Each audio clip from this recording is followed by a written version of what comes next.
नमस्कार दोस्तों। आजकल कवि महोदय कुमार विश्वास काफी चर्चा में है क्योंकि वो हिंदुत्व की पिच पर आजकल ताबड़तोड़ बैटिंग कर रहे हैं।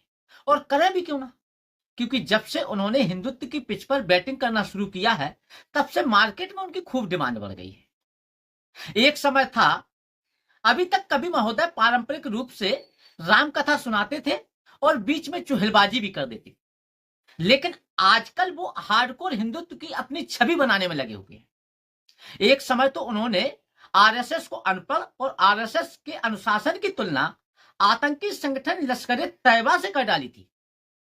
लेकिन अब उन्हें समझ में आ गया है कि बगैर हिंदुत्व की शरण में जाए अपनी राजनीति को नहीं चमका सकते हैं, क्योंकि मार्केट में जो ट्रेंड चल रहा है उसी ट्रेंड के अनुसार अपने आप को ढालना पड़ेगा।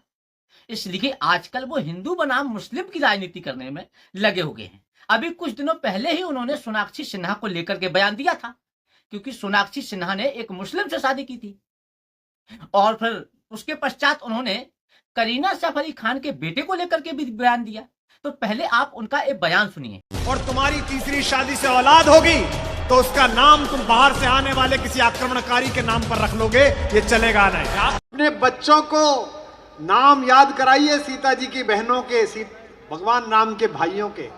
एक संकेत दे रहा हूं, जो समझ जाए उनकी तालियां उठें।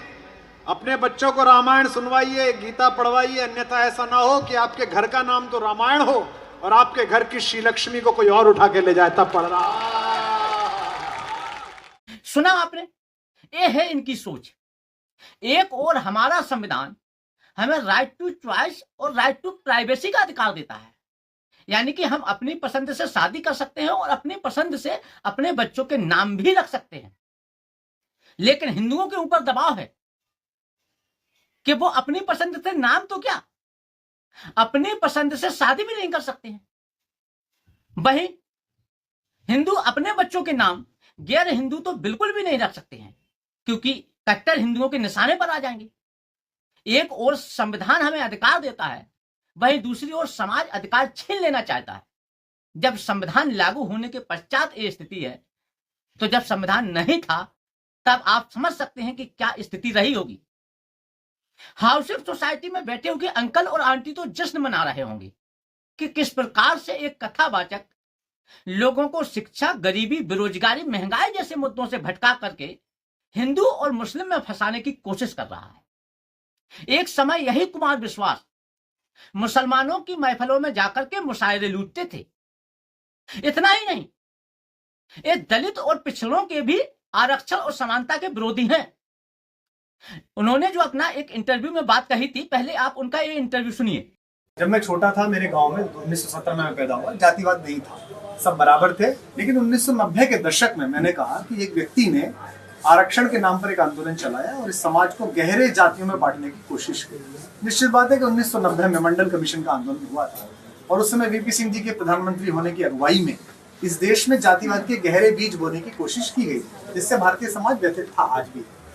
और मैं जाति प्रथा को नहीं मानता हूं। इसका सबसे बड़ा उदाहरण यह है कि ना मैं अपने नाम के पीछे जाति लगाता हूं, ना अपने बच्चों के नाम के। कह रहे हैं कि आरक्षण और जाति, खासकर जब से मंडल कमीशन लागू हुआ है और पिछड़ों को आरक्षण मिला है, उसके पश्चात जातिवाद के बीज इस देश में बोए गए थे। यानी कि पिछड़ों को आरक्षण मिलने के पश्चात से जातिवाद बढ़ना शुरू हुआ है। इससे पहले जातिवाद नहीं था इस देश में। इन कवि महोदय को शायद इस देश का इतिहास और भूगोल नहीं मालूम सही तरीके से कि जातिवाद इस देश में कब से चल रहा है। और अपने इंटरव्यू में ये भी कह रहे हैं कि मैं जातिवाद नहीं मानता हूं और ना ही मैं अपने बच्चों को सिखाता हूं। जो महोदय खुलेआम समाज में सांप्रदायिकता परोस रहे हों, उनके मुंह से ये नैतिकता की बातें अच्छी नहीं लगती। कहा जाता है कि थोड़ा सा पावर और पोजीशन मिलने के बाद इंसान की स्थिति में अचानक से बदलाव आ जाता है। तो इन कवि महोदय की धीरे धीरे सच्चाई लोगों के सामने आ रही है। बता रहे हैं कि ये जागा हुआ भारत है, यहां ये सब नहीं चलेगा।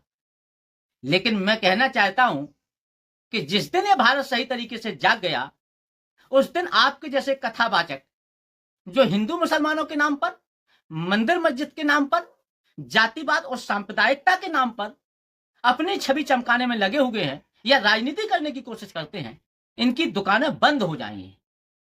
तो देखते रहिए आप कॉन्सेप्ट बाय ब्रजमोहन। आज तक के लिए बस इतना ही, धन्यवाद।